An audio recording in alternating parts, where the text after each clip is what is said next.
I think maybe first of all, as a newsman, freedom of speech.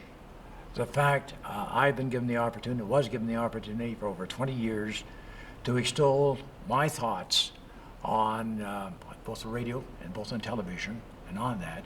And that's why I never abused that particular privilege. Most of my editorials were done with the idea of trying to help people.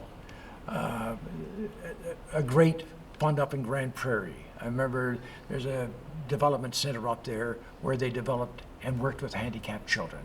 And I remember one little guy, I'll never forget him, in an automobile accident, unconscious for 5 years, and the only therapy they could give him was to play music. It brought a huge smile to his face. I can still see the smile. I still have the tape of that particular editorial, and it just brings tears to my face.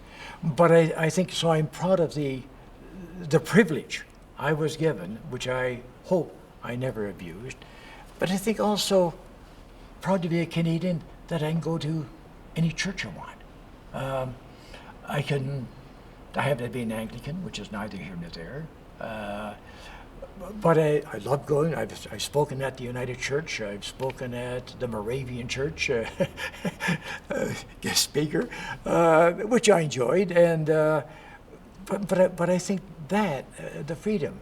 I think having lived in small towns and small cities and worked from Halifax to Vancouver and points in between, you really get to know what the people are all about. And certainly, when you really think, our complaints are minimal. And that's not to say, sure, I mean, if you've lost a son or a daughter, that's always a major tragedy. There's no question of that. But I think we have a great judicial system. I think we have amongst the finest doctors and hospitals in the land. And not just in Alberta, I'm talking about Canada. That's what makes me so proud.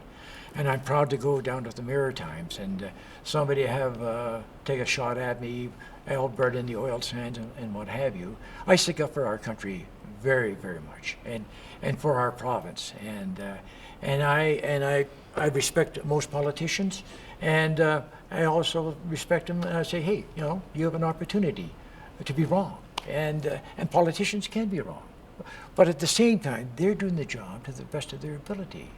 I tell you, I really was shocked, though, at the election we had a year ago, when the federal election I'm talking about right now, where 40% of Canadians stayed away from the polls. Fortunately, with the election we had earlier this year, and with the great interest in it, with the huge advanced poll we had, much, much better than it's ever been in the past. I think anybody who can vote and doesn't vote is shirking their duties as a Canadian. You really, truly are. And don't give me an excuse. Okay, if your wife or husband is in hospital and dying, yes, okay. But from 7:30 a.m.